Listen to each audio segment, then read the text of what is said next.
それではここからは産業界機関からのメッセージをいただきます。今回のシンポジウムに向けて量子技術の国際団体よりメッセージをいただきました。はじめにザ・クォンタム・エコノミック・デベロップメント・コンソーシアム QED-C よりエグゼクティブディレクターのセリア・メルツバッハ博士からのメッセージをご覧ください。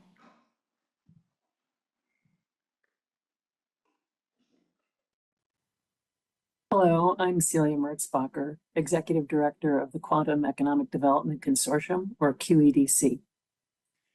Thank you for the opportunity to present to you today. I'm sorry I can't join you in person. I'd like to share with you some thoughts about the role of international collaboration in reaching what I call quantum economic advantage, and to give you some thoughts on how QED-C and G-QuAT might have alignment in their goals and objectives. QED-C was established by the US Congress in 2018, and we got initial funding from the government to establish the consortium. But today we're increasingly supported by a growing membership that is quite global.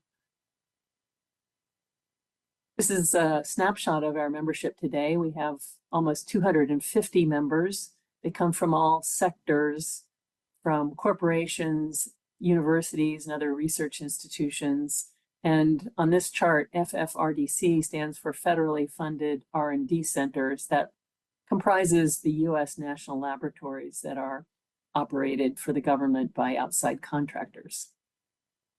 In addition, we have members from all parts of the value chain, from system developers, both hardware and software, end users and application developers, suppliers, and others, as shown here. And we partner with many government agencies that have either a need for quantum technologies or a role in developing them. And today, we have an increasing number of non-US members. Among the corporate members shown in the diagram here, the 71%, about 1/3 of those are non-US headquartered entities. And we have 6 today who are Japanese-based. They're shown here. So we welcome companies from around the world from selected countries and regions. I'd like to share a few observations about the state of the quantum industry. First of all, commercialization of quantum 2.0 is still early stage. I think we all understand that. And by quantum 2.0, I mean technologies that take advantage of properties such as superposition and entanglement, and not just the quantized nature of matter, like lasers. The TRLs today, or technology readiness levels, vary, but they are generally low, TRL 6 or less. And the picture on the left shows what you often will see, even at companies that are developing the technology, a very research-like facility with little integration so far. And today, use cases and time to market are not clear. There's a lot of interest in understanding both, and those are clearly within scope for G-QuAT. And so I'd like to focus on that a little bit more. Now, the challenges that we see before us include, first of all, the need to justify investment. And that includes investors both in the private sector and the public sector, and on the part of suppliers that are being called upon to provide components and subsystems to the integrators, but who today don't see a significant market. So in order to justify investment in R&D and so on, there really needs to be clear markets, applications, and use cases. But developing those applications requires more powerful capabilities. And so there's a sort of chain or a chicken and egg problem that exists today.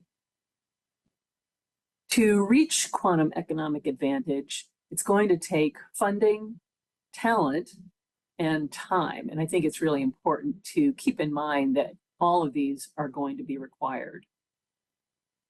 This diagram was taken from a recent presentation by G-QuAT at the International Advisory Board in June.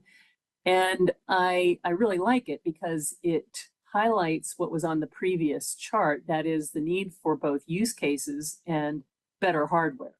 At the top, it references the need for use case creation, and that is going to be something that happens within G-QuAT.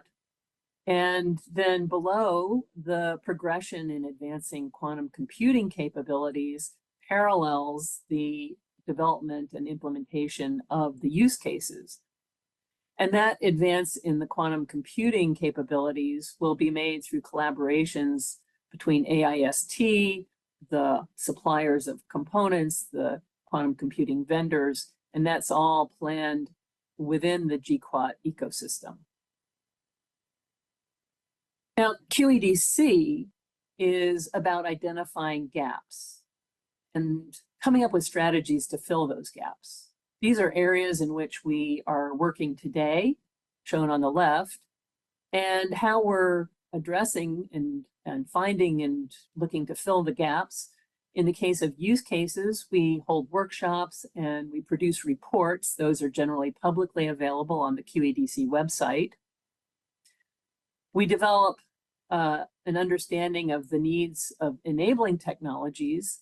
And once we identify those gaps, we can partner with a sponsor to actually fund R&D to fill the gaps. And we're doing that today in the areas of cryogenics, control and readout electronics, and photonic integrated circuits.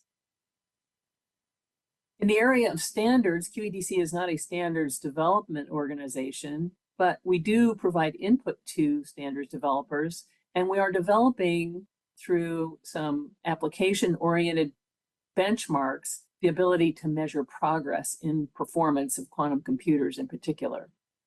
And finally, we're a resource for those who are educating the workforce of the future by identifying industry needs and sharing those with the universities and other educators, and giving students and learners information about career pathways in the quantum field. QED-C, however, does not develop quantum or quantum-related technologies. We don't develop IP, for instance. We support that by others. So how does international collaboration take place, and who are the players?